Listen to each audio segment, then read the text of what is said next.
want to see these things we hear about and we learn about in our textbooks, like back at Coe, then it's incredibly invaluable to go on this expedition to be able to see a lot of this in action. There was stuff I've never seen before, like we ran into river otters, for example. Like they just like zoomed past us like a bunch of jet skis, and we're like, that's incredible.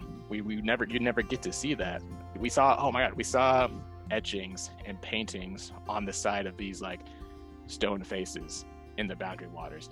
That was so incredible to see. I'm Jesse Ellis, and I'm the director of the Coe College Wilderness Field Station. Wilderness Field Station is our campus up north. We run a field station right next to the Boundary Waters Canoe Area Wilderness, where students, while they're pursuing a particular topic of interest in a particular class, also get to explore the wilderness around the field station and go into the Boundary Waters and learn about their topic. You're really learning essential classes in the environment that they would be in.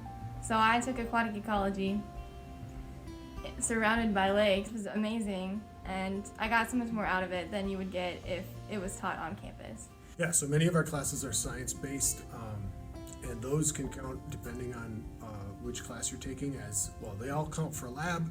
For Coe students, they'll count for your practicum as well. And some are suitable for non-majors, and a few are suitable for upper division biology students. I really loved that we got to do our own personal projects. Like we were encouraged to go out and find the individual subjects or specimens for our research projects.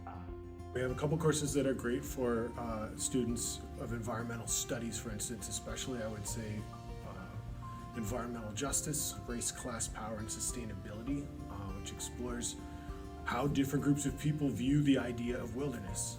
And the other one is Writing Wilderness, which is a creative writing course that explores our relationships with wilderness.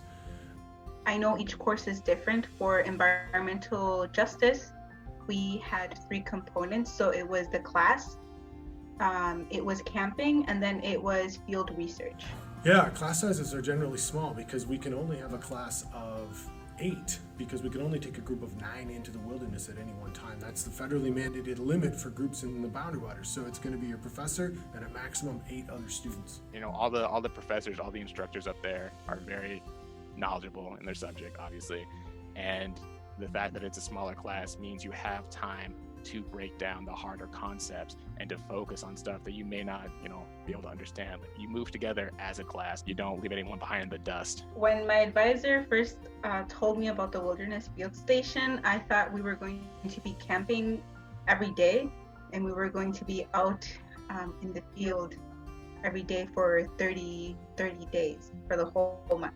When I got there, it turned out to be not to be that. It was not as hardcore as I thought it would be, which I was really glad to find out. It was just very welcoming and a very good mix of classes, camping, and research time.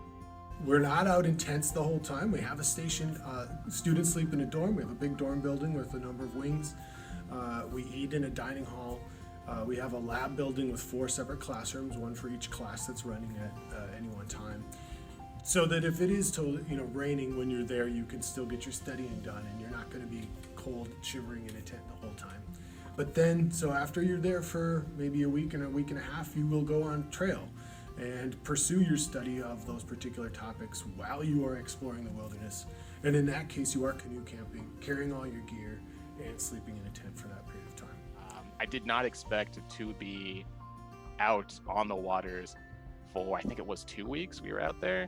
And that was really great because you get to see more of the stuff we were talking about in motion, in play. For folks who've never camped, you are the ones who will learn the most in our classes and often have maybe the greatest experience getting to know this new thing. We teach everybody how to do the camping part. You don't have to have any prior experience. We provide all the camping gear aside from things like rain gear and your clothes. We love it when folks come without any experience. Those of you who do have experience, please come too. It's great to have somebody who already knows how to canoe, for instance, but we basically train everybody in how to do all that stuff. I was not a camper at all. Before going to the Wilderness Field Station, I camped 2 times, I think. I never canoed before, So I was very nervous, and I also don't know how to swim. So I was very nervous about going to the Wilderness Field Station. But once I got there, everything turned out to be okay.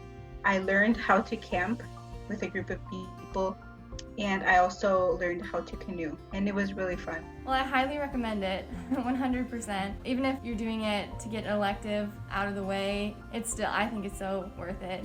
Just being up there, it's beautiful, and you make friends that last a long time. Well, I think it felt really good.